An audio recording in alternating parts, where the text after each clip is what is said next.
Good afternoon. This is Mike Mazzarese with AST Environmental. Thank you for joining us this afternoon. This is the 8th and final webinar in our Spring 2020 series. And today we're going to focus on permeable reactive barrier design and installation. So I'm Mike Mazzarese. I'm a senior engineer with AST Environmental based in Denver, Colorado. So I'm sure you know the drill. If you're going to ask questions, go ahead and hit that icon in your taskbar to the right and type your question down below, and we'll have a Q&A at the end. It'll last about 10 minutes, take us up to the 45-minute mark. So shout out to RPI for hosting this webinar series. We've had a bunch of different speakers from AST, RPI, and from outside. They're the developers of the trap and treat technologies that have been highlighted previously. We're going to touch base on them today. Briefly, if you need more information, you can, all of the webinars are archived on the RPI website, trapandtreat.com, under the newsletter icon, under the newsletter link, excuse me. And they also operate our project support laboratory, which was highlighted in our remedial design characterization focus webinar that talked about the high density soil and groundwater sampling. Again, we'll just touch base on that today briefly. My firm, AST Environmental, we're tasked with project assessment and design for RPI Group. And we launched a new website about 6 weeks ago now, astenv.com. Please check us out there.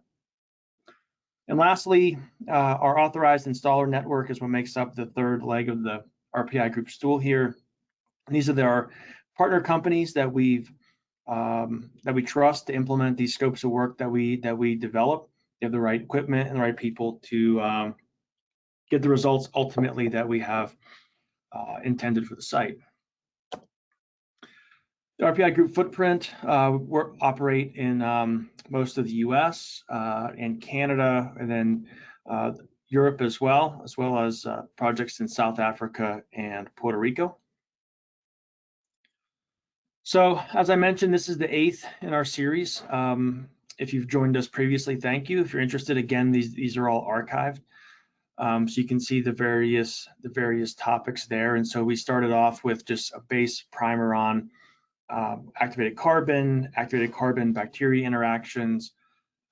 We did a deep dive on all the individual technologies, BOS 100, CAT 100, BOS 200. And then we got into the RDC process. Again, that's the high density sampling. And then 6 and 7, we focused on applications. So 6 was really focused on overburden injections as well as the pre-drill method, which we'll talk about here today briefly. And then last week we covered fractured bedrock applications. And today we wanted to break out, we do a lot of PRBs. I think the activated carbon technologies lend themselves well to PRB design and to get good performance and to be able to cut off plumes very quickly. And so we wanted to break that out into its own separate topic. So, as I'm sure most of you know, PRBs are used quite a bit in our industry. So most commonly we're using them at property boundaries or upgrading of sensitive receptors like creeks or wetlands, for example. We also use them at closer to source areas. So those, the plume migration, that's really kind of distal end, low concentrations.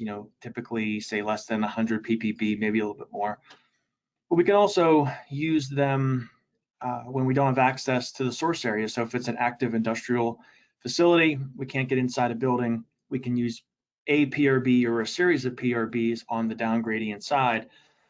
Now there are some design changes there, obviously, because now you're dealing with much higher concentrations. So the longevity might not be there that you would have at the distal end of the plumes. We've got to account for that. We also have to account for the sorb mass that's in that zone as well. And then where we do have access to the source, but it's just a really large site and we can't treat the entire plume, we can integrate a focused source treatment with either a single or a series of PRBs. It's typically a pretty cost-effective approach for really large sites. And that figure that you see on the right, that's we'll actually get to that case study. That's a site where we used the BOSS 100 PRB to cut off a PCE plume that was upwelling into a creek that you see here in this this feature right here. All right, so again, I'm sure most of you are familiar with the concept. We're just going to install a permeable reactive zone perpendicular to groundwater flow to intercept a plume. And so you can have that treatment zone created, with, depending on the technology you use, either direct treatment mechanism, something like ZVI, which was what was impregnated within BOSS 100, or indirectly using bioremediation approaches, so a CAT 100 or BOSS 200, for example. And so the figure that you see in the middle, that's a site that was highlighted by Gary Simpson, project manager and vice president of AST. That was highlighted in webinar 6, overburden and pre-drill. And I'll show you a cross section for this later. It was installed down to about 160 feet. Using the pre-drill method, it was 650 feet long. So that's an example. That's a long PRB and that's a deep PRB. Just giving you an example of what an injected PRB looks like, and we'll spend some time on that today. It's never, at least from our perspective, a single row of points. It's usually multiple rows of points tightly spaced. Then lastly, if you've got a shallow application or deep, well, I'll show you some examples of some equipment that can be used to install deep trenches as well.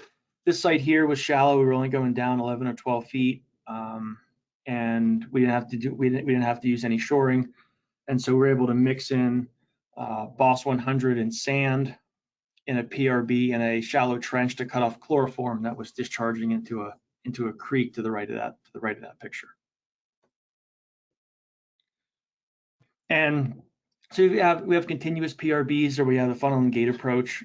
We haven't worked on too many funnel and gates. I mean, we have worked on sites and we've looked at sites where we've got leaking slurry walls. So it's basically the same thing, where we're emplacing a PRB on the down gradient side of where the leak is in the slurry wall.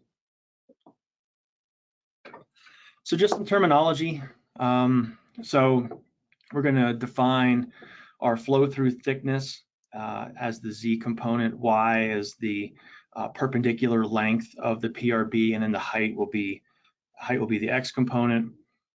And then mass flux, as I'm sure you're all aware, it's just the contaminant load per unit area per time per unit area, excuse me. So many milligrams of PCE per day moving through that cross section, for example. So that's how we would back calculate out how much BOSS 100 we need, for example.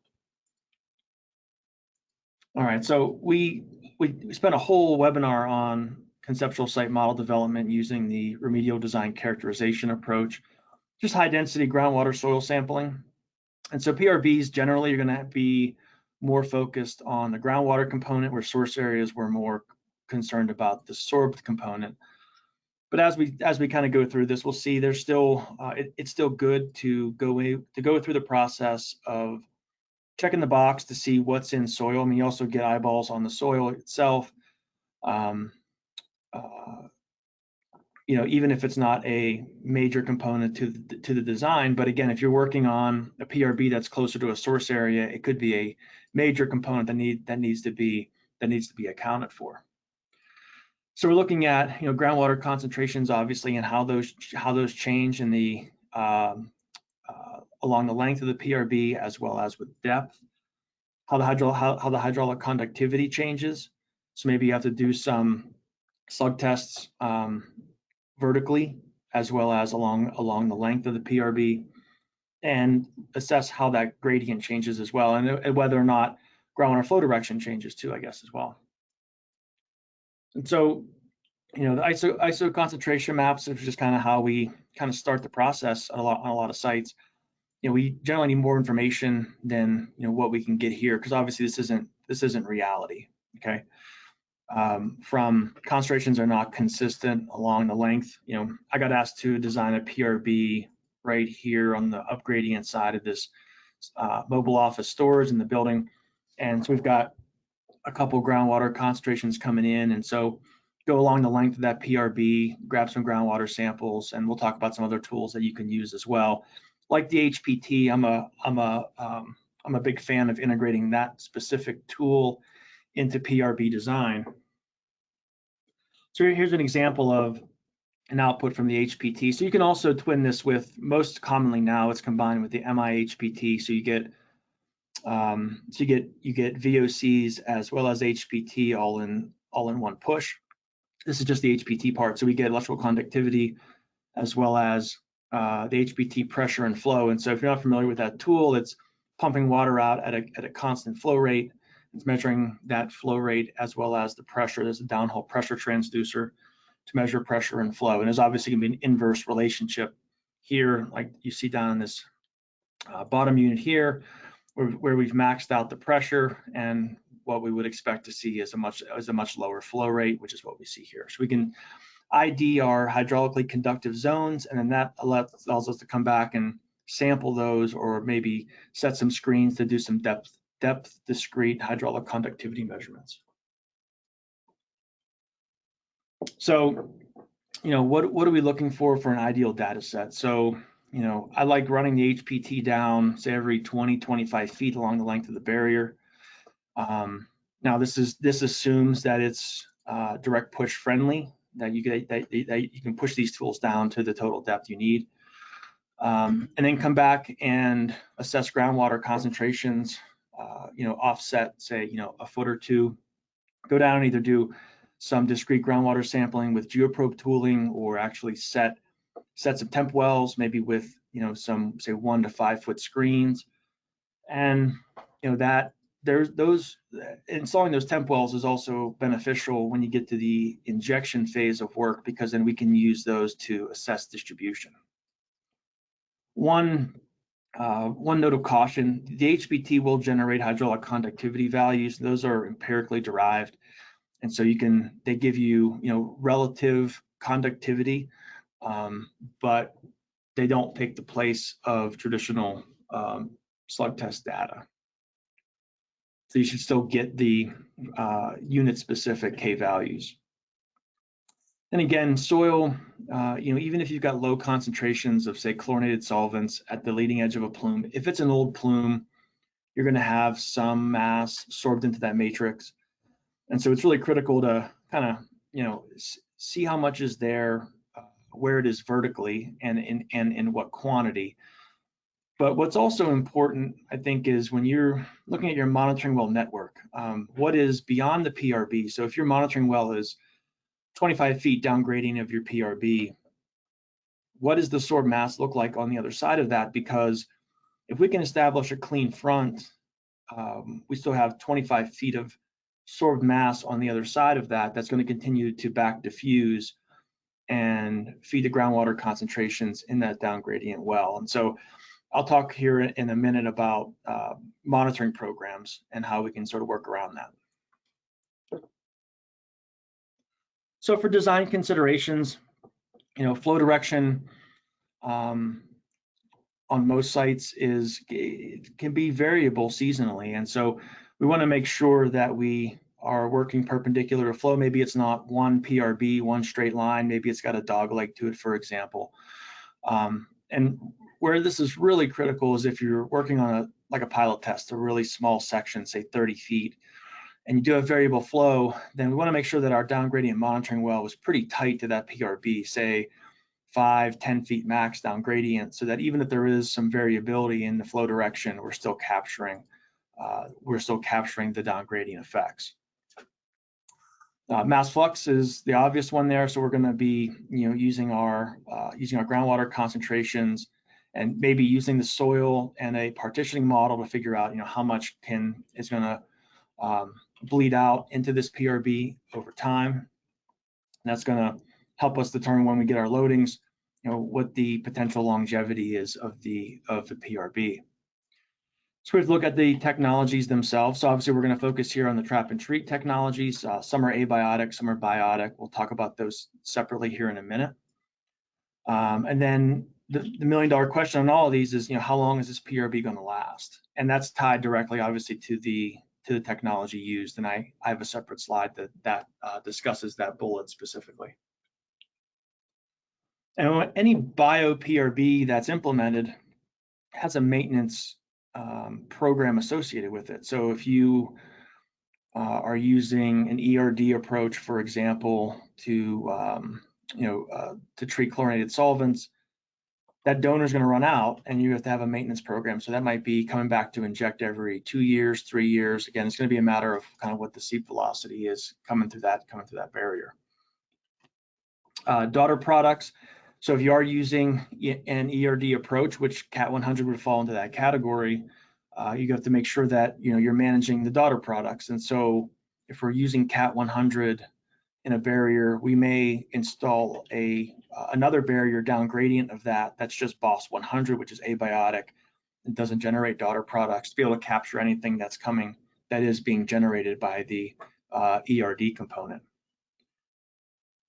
And then the contaminant flow bypass, I think this is really, we haven't seen any hydraulic conductivity changes in our injection PRBs.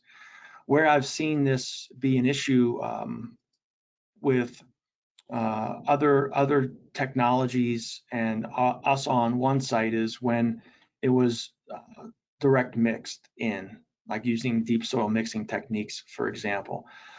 And so if the injection or the PRB that you in place is less permeable than the formation, then you can get some bypass either on the wings or maybe even below or above the PRB. And lastly, when we're talking about just managing expectations, this is really tied to your monitoring well network, and I'll talk about that specifically. But if you've got you've got mass on the other side, on the down gradient side of your PRB, if you're monitoring that, if your down gradient compliance point is 50, 100 feet down gradient, and your groundwater flow is 25, 50 feet a year, it's gonna take some time for that clean front to come through. And also, again, you may have mass on the down gradient side of that's going to continue to feed those wells. And so again, that kind of comes back to having a proper monitoring well network as installed as part of the PRB program. Okay, so again, I'm not going to talk about the technologies too much today. This is really the only slide. So we talk about BOS 100. So it's zero valent iron impregnated within activated carbon. So it's an abiotic beta elimination pathway. We're not generating daughter products. Since there's no bio component, there's really no maintenance involved. And so the longevity you could think of would be similar to a ZVI wall. CAT 100 is BOS 100 with an ERD component. So again, there's a maintenance aspect there. So you're going to be monitoring that, within and down gradient of that PRB over time, and you may have to plan on injecting an electron donor over time. Now, we've worked on several sites, BOS 100 sites, and CAT 100 sites where like a large ERD program is being used up gradient. And so if you've got enough organic carbon that's flowing through that cross section, you may have enough to be able to fuel that barrier for quite a long time. BOS 200 fits into that same category, except now we're looking at electron acceptors. So we're adding gypsum as our long-term sulfate source. And so you're going to be monitoring sulfate long-term, and that may need to be added, say 12 to 24 months, regularly. Again, it's a function of what the natural electron acceptor concentrations are that are fluxing through that barrier. So if you've got 50, 100 milligrams per liter of natural sulfate fluxing through your barrier, then you may not need to do any additional maintenance injections.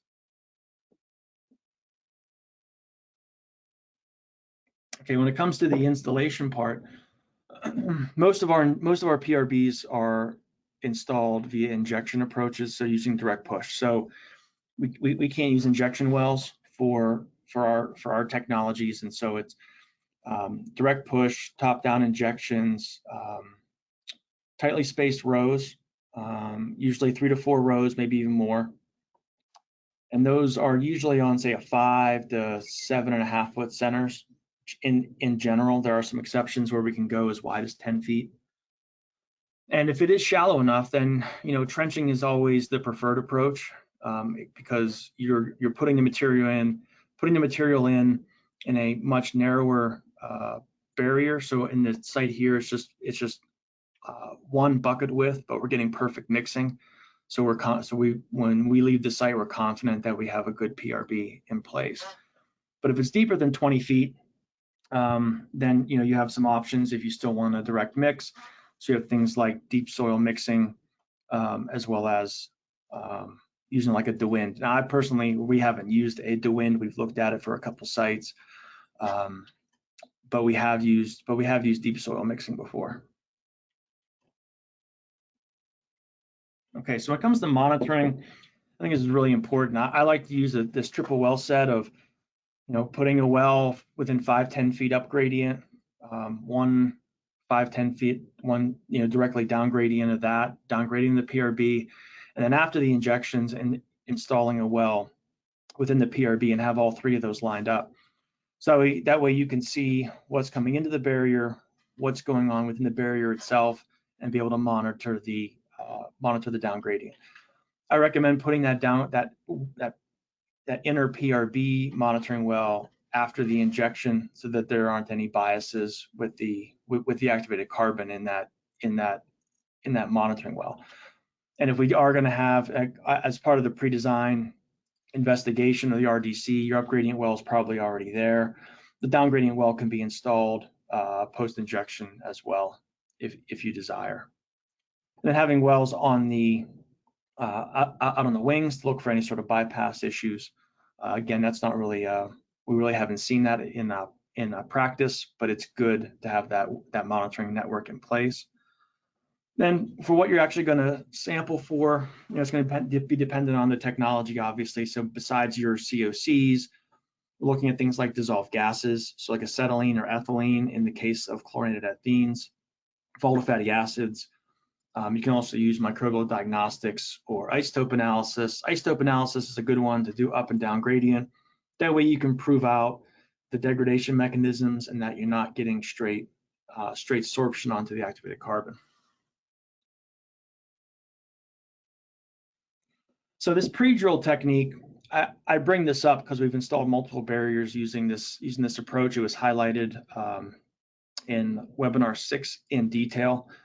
This is that large 650-foot PRB that I showed earlier in the presentation. That technique was used, and I'll actually show you the cross section here in a second. And so we use this on sites where direct push itself doesn't give us access to the zones that we need. And so we can use either augers or sonic to clear that hole all the way down to our total depth. We backfill it with bentonite, hydrate it, and then re-drill it with traditional direct push techniques. Because we're using a slurry under pressure, we can think of it as like a pressure washer coming out of the end of that injection tip, and it slices right through the bentonite and gets out into the native formation. And so we've done about 35 sites, and now some of these are source treatments, some of them are PRBs. It's kind of a mix. But we have done PRBs in the Southeast, the Northeast, as well as in the Pacific Northwest. And that PRB that was installed down to 170 feet at that Department of Defense site, again, that was covered in webinar 6. Here's the cross section from that. And so it was installed down to about 160, I think it was 167 feet was our deepest location, and we were targeting the 30 feet on top of that 100-foot clay that you see. And so the depth varied a little bit. So it was 650 feet long. This is our largest PRB and our deepest PRB that we've installed. And this is for a low concentration chlorinated solvent site. Okay, so we'll go through a couple project summaries here, and we'll jump into the Q&A. So here's this is a site up in the Northeast, and I'll get into this was a pre-drill site, and I'll get into the reasons why we had to in a second. But you can see here in the photo all these well cans that you see here. These were pre-drill locations, so these were all advanced with sonic down to bedrock, backfilled with bentonite, and then all completed at the surface, and then re-drilled with direct push like you see here. And then we can come back and, when needed, inject more material, whether that's whether we do install more BOSS or come back and just inject more electron acceptors, nutrients, and bacteria. So this is a rest stop in the Northeast US. So the site was built up with about 20 feet plus of construction debris, so it was not direct push friendly, hence the need for the pre-drill. And so we were tasked with setting up a PRB to protect the wetlands that sits to the north here. And this is our upgradient well, MW204. This was our pilot test well, MW205. They got ultimately consumed by the full-scale injection. So to give us a more, representative downhole, down gradient monitoring point, MW207 was installed. So when I show you the data, this is our pilot test data, and this is our full scale.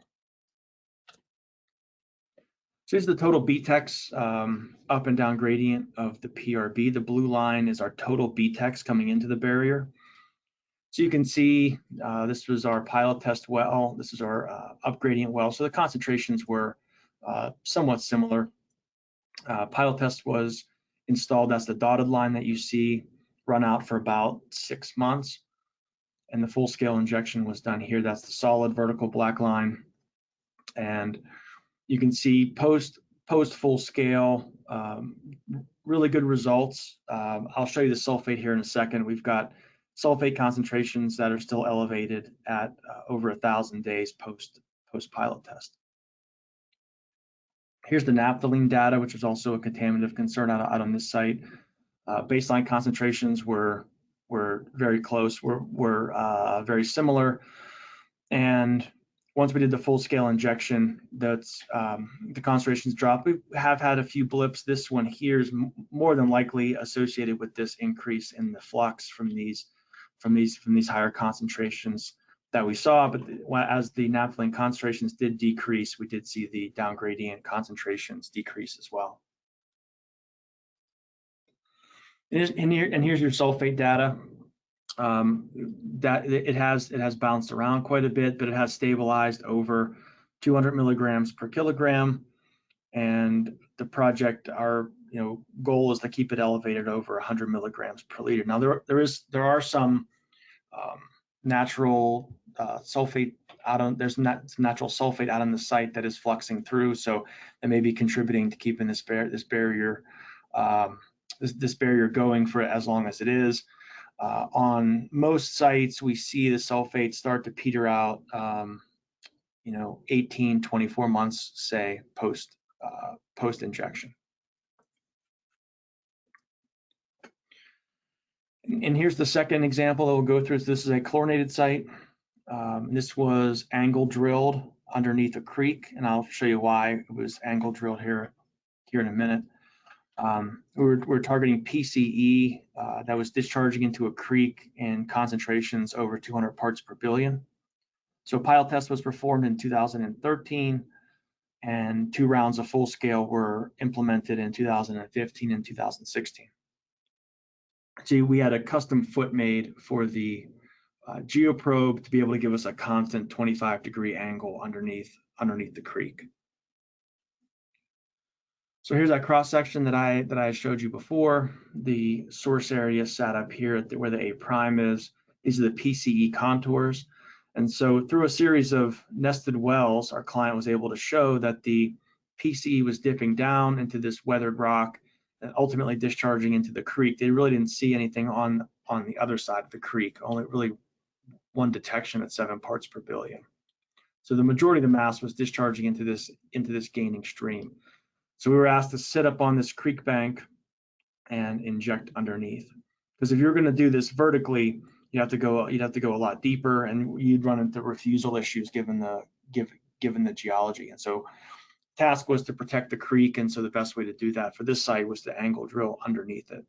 So the angle drilling is used in this case, but we also use it on other sites, other situations as well. If we're working under a building, under a road, if you've got overhead utilities, it can also be a useful technique there. So the RDC for this site, again, focused primarily on water. We had 16 micro wells installed at various intervals. That's the blue RBC points that you see here. We did install, we did advance 2 soil borings to look at the contaminants of concern, but again, to also look at the geology and how that changed vertically, or in this case on an angle. And the compliance points were stream bed piezometers, so these PZ 101 through 105 series, and these had channels set at 2 feet and 4 feet below the creek bed. So our pilot test was a 60-foot section. These injection points were on 5-foot spacing. And you can see our client generated this AA prime cross section going through the center of the PRB. And each of these hatch marks that you see here on the right represent a 100% completed injection interval. So there was no surfacing, for example, observed. And so all the material went in. And this really gets back to the point, for at least for us, when we do designs, to have multiple rows of points installed, because injections are imperfect. And so by going with a high density of points, multiple rows, tight spacing, we can replicate what we would do if we were going to go in and trench it in, essentially. All right, so here are the results for the pilot test. We had baseline concentrations 100 to 150 parts per billion PCE, and by day 189 we had reached less than 5 parts per billion, and that has been sustained out 1300 days. There is an additional sampling event that has been performed on the site. I just haven't added the data to this to it yet. And here's the full scale. And so this is all baseline. This is PZ 105, which is downgrading the pilot test area. This is all baseline data, and the full scale was implemented between these two monitoring points here. And the concentration started at about 270 parts per billion and have dropped. We've been able to sustain a 10 to 12 part per billion concentration. Lastly, this is an example of a site. It's just one slide. If you'd like more information on this, please let me know. This is a site where a competing technology was injected to form a PRB, downgrading of a pretty highly contaminated source area at a UST site. And so there really wasn't any additional characterization performed. It was injected under low flow, low pressure conditions in a pretty tight formation, and with really 1 row of injection points, and I think only 3 injections at 3 distinct vertical lifts within each point.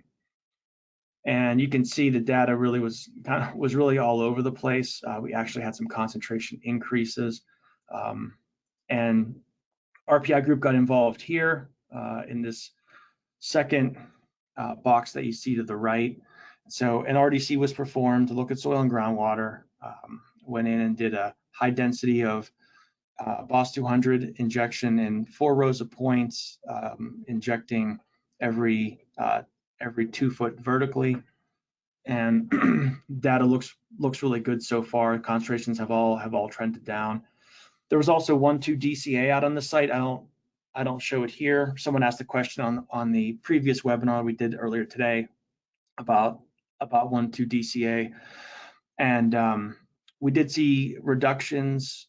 We hadn't met the goal. That was the only analyte that we hadn't met the objectives on after the BOS 200 injection, and so KB1 was injected along the PRB after the BOS 200 was injected to be able to knock those down below the 6 ppb goal.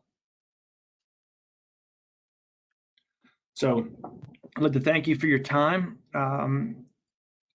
If you have any questions, please use the taskbar off to the right. I'm going to invite in Derek Pizarro, my colleague that's on the East Coast, to moderate the Q&A session. So again, thank you. Thanks, everyone, and thanks, Mike. Just received a couple questions here, so I'll ask those. If you haven't entered a question yet and you want to, as Mike said, please use the question box in the dashboard there for your GoToMeeting. I also wrote down a question or two myself, but we do thank you for your time today if you can stay for the Q&A.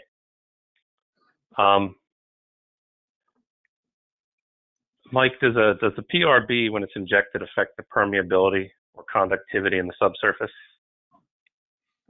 Well, you know, as I mentioned before, we have not seen, at least from a flow dynamic standpoint, I don't believe anyone has gone in and done hydraulic conductivity testing post installation, but I would think that we would see that just from the concentration trends and from the flow dynamics, that we would see if we were getting any bypass. I'm sure if you went in and did multiple injections, many injections, then that may be a concern. But the idea for us on most of these sites is to inject the activated carbon once, and then again, maybe you have to come back and do some maintenance injections, adding electron acceptors or donors, depending on the technology over time. So we haven't had to go back in and inject carbon more than once. But if you did do that, then maybe you would see it, but we haven't seen that to date. The only time that I've seen it is when we had a PRB that was deep soil mixed, and it was BOS 100 and it was mixed with guar. And I think the idea was that the guar may have helped with that, because over time, as the guar broke down, we didn't see bypass. So it could have been an artifact of that installation technique. All right, and somewhat similar to that question, after installation, how long does it typically take to see effects of the PRB down gradient? Yeah, it's gonna be a function of the length, and really, I think it's the need to have the wells installed within the PRB whenever you're done, because then we can show the stakeholders that we've met the objectives within the PRB. Then it's just a function of time, and then that's also the reason to have a monitoring well installed relative proximity. So 5-10 feet, something like that, down gradient of the last row of injection points, so that you can at least start to track the movement of the contaminants and see when that clean front comes through. We've seen sites where that compliance point might be 100 feet down gradient, and so that's hard to wait. Folks don't want to wait around that long. They want to see results sooner than later. So going with that kind of higher density monitoring well network, I think we'll be able to help prove that out. Okay, and then I guess the last question in my mind comes from when we give this talk routinely. I guess questions about why soil data is important, or how deep can this technology be utilized, I think are a lot of the questions I see. Is there some additional comments you want to add to those two? Yeah, I mean, depth is, that site that I mentioned that we went down to close to 170 feet. That's the deepest that we've gone. But doesn't say we could have used that same technique to go deeper. It's just a function of economics, because it's important that we keep our point density tight. And so it's a lot of that 650-foot barrier, that was 3 rows on 10-foot center. And so that's a lot of sonic work down to those depths, but doesn't mean that we can't go deeper. And then the soil data is important, I think, on all sites, just to see what that back diffusion or what the potential contribution is, and so that we can account for that in the design phase. So we'll usually use that soil concentration and that use a partitioning model to be able to calculate out theoretically how much contaminant mass could come through the barrier. So we're not just looking at the groundwater mass, we're also accounting for what's in soil.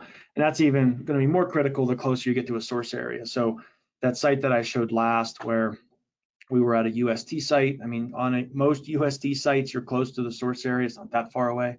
And so a lot of our UST sites, we've got significant soil contributions that we've got to account for in there. So, so yeah, I think it's a step worth taking. If you're going out to do the RDC process, it's just a couple extra borings, and all the samples, just like when we went through the RDC webinar, can be run here at the RPI lab.